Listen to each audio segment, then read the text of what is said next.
As many of you know, almost 2 years ago, I kind of began my transition from being a Nikon and Sony shooter to just a Sony shooter. And at that time, I decided that, if I've got a little bit smaller system, it would be nice to have a little bit smaller rolling bag. Now, over the years, I've had a lot of bags from Think Tank Photo, and they make some really great stuff. My oldest Think Tank bag is the Urban Disguise 50. I've had that bag for at least 8 or 9 years now, and despite it not looking so pretty, it still continues to be 100% functional. So in looking for another bag, no doubt I was going to get another Think Tank. So I reached out to those guys and said, hey, do you guys have some bags that would be more appropriate for mirrorless cameras? They sent over a few small bags, which we'll talk about later on. But the bag I'm going to talk about today is a rolling bag, which is called the Airport Advantage. Now, unlike the Airport Security and the Airport International I used to own, this bag is much, much smaller and lighter, and so it's much more appropriate for this size system, and it fits in on planes and things like that much, much easier. Let's go ahead and take a look at this bag up close in detail, and we'll go from there.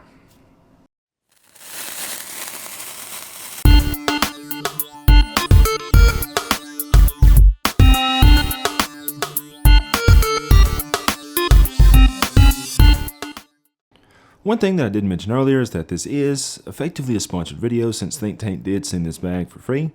You will find some affiliate links in the description below. That does help me continue to bring you guys new content on the channel. And yeah, so check that out if you guys need a new Think Tank bag. Anyways, with that being said, taking a closer look at this bag, you'll notice it's pretty minimalistic in design, but it does have quite a lot of features.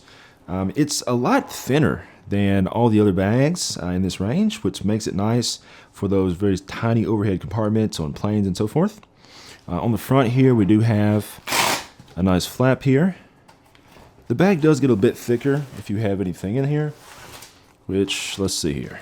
Totally unscripted video. Random receipt there.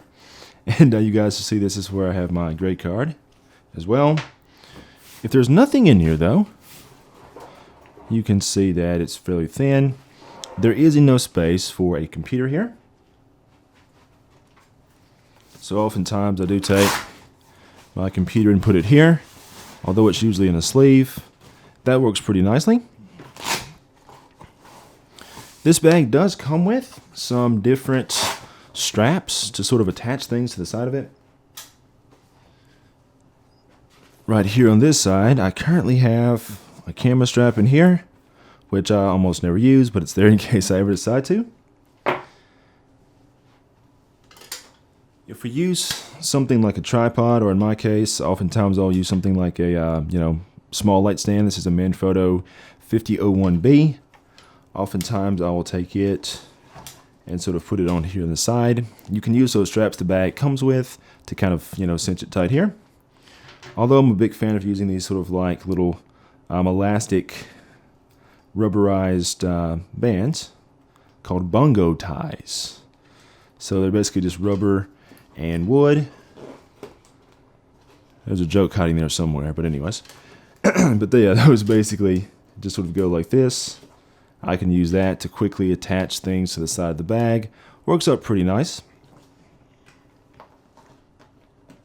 And it's a little bit easier to deal with than a lot of the Velcro ties and such.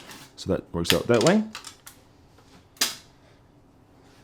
This bag doesn't have the integrated security lock that a lot of other Think Tank bags do, but that's one other aspect of the bag that allows them to keep it very, very lightweight. So I do have a sort of TSA lock that I keep up here. And you have a nice handle on this side too. Works out pretty well. And of course you have your pull handle back here at the back, just like that. So that works out pretty well. And it makes for a small, lightweight package. Let's go ahead and take a look inside. Okay, so you guys can kind of see how everything is laid out in here. We have quite a bit of space. Down here, I have the A9 with the battery grip attached. Because this lower part of the bag here is just a little bit deeper. Basically, just when you get sort of beyond this point here, it gets slightly more shallow because of the pull handle. So the camera with the grip basically goes down in that space there. Over on this side, I have just a random sort of filter holder. So I've got an ND and a circular polarizer in here, and then some stepping rings. So that sort of tucks into the side there. Think Tank, they do make these things too, if you guys have never seen them. Pretty nice. The so-called Pixel Pocket Rocket. So, nice card storage. So we'll keep everything there for that. Then we have the 85 1.4 G Master right here. So fairly tall lens, still fits in nicely. We also have our 12 to 24 f4 right here, so it works out okay there.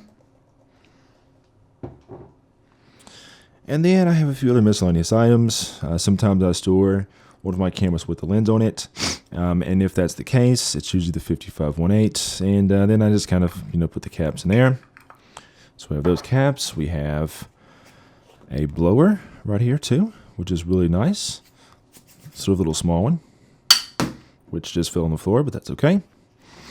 And then we have an extra battery and charger for the A6500 that I am currently filming this video with. Sony grip extension, if you don't want to use a full-fledged battery grip. It's nice to have one of these around. And then the rain cover for the Airport Advantage. So it's very nice to have this. I try to avoid getting caught in the rain too much. So far I've had some light little drizzles, but it hasn't been, enough of a downpour to warrant this, but always nice to have. And then here I have a divider that I admit did not come with this bag. But anyways, it's there, kind of holding the 70 to 200 2.8 in place. So it kind of goes there. There is enough space here to where you can take out some of the dividers and leave this attached to the camera. In most cases, this is not attached to a camera in the bag, but that's how that works out there. And then we have the A7R3 down here. And this currently has the 55mm 1.8 on it. This is a lens I shoot with an awful lot. If I go to shoot something, I usually start with this lens, and then I kind of work my way from there. So this stays on the camera nearly all the time. And if I'm using the A9 more, I will put it up here, or if I'm using the A7R3, I'll put it in this place instead, and always leave that lens on there in most cases. If I decide to store things without the lens, I usually have the camera body here, and then I usually take this 55 and put it over in this area there. And then we have some empty spaces over on this side. This is where the 24mm 1.4 resides that I'm currently using to film the video. And this little space here is where the A6500 hangs out with no lens attached. Down here we have Sony's flash trigger, which has a weird name that sounds like a copy machine. Anyways, I put it in this little pouch and leave it down there. And then hiding out here, we have the 35mm 2.8. I don't use the 35mm focal length very much, and so I just much rather have just a small lightweight lens there. No reason for a big 1.4 for my purposes.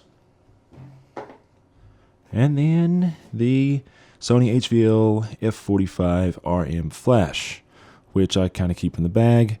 It's nice for that purpose. I keep all my bigger lights in a separate bag in most cases. Then we've got Profoto Air Remote for Sony down here. That works out nicely. And even though I don't need these very much anymore, I do have a lot of AA batteries still for some reason that I almost never use. But anyways, they're there. These things are called Store a Sale, by the way. Really cool. I'll have to put some links in the description below to these. These are actually really, really awesome. And of course, I'm using Sanyo, well, now Panasonic Eneloop and Eneloop Pro batteries. So that's what's down there. So yeah, this bag actually holds quite a bit of stuff. And yeah, then we're not even done. We have to go to the other side of it. I apologize if everything is not in the frame. I can't see what I'm filming right now. Sony, please give us some type of repositionable screen. Anyways, but in the sort of lid of this, that's where I keep a few other things. I have a Tether Tools cable here. I have more batteries, this time AAA, still in a loop. And then I have a few other miscellaneous gadgets up here. A few quick release plates, Tether Tools, jerk stopper, things of that sort. And then down on this part of the bag, we have the we have the another thing, Tether Tools, another company with that's TT, Tether Tools cable. This is USB-C, so we have that guy down there too. And I have yet another ThinkTank Pixel Pocket Rocket. This one I use for another set of memory cards. That's just for video, basically. So that's how that works out. One thing I like about this ThinkTank bag is that they've kind of gotten away from the sort of like plastic type cover they had on the other bag, on some of the older bags. If you remember me reviewing, I think I was reviewing the Airport International. I talked a lot about how that plastic sort of pouch gets a bit icky looking over time and kind of fades. So it's nice to see them go to this mesh. I actually like this much better. Some of their bags still use the plastic. I think they should just put this mesh in all of them, personally. It's a much better design. But anyways, that's basically what we have here. The sides of this bag are just a little bit squishier than some of the other models. So, you know, I don't think it's really a problem. But again, that's something that they designed because they wanted this bag to be a little bit lighter weight. So, you know, if you're concerned about it being checked or something like that, probably not the best bag for that. But I feel like for its design purpose of being able to go on the plane with you, that sort of thing, be very lightweight, I think it fits that bill fine. And I have not had any issues with it being less than durable or anything like that. So it works out really well. Anyways, this video has been long enough. By all means, check out those links in the description below if you'd like to purchase either this bag or any of ThinkTank's other products. And write me in the comments below if you have any questions. And I'm sure we'll be looking at other bags in the future.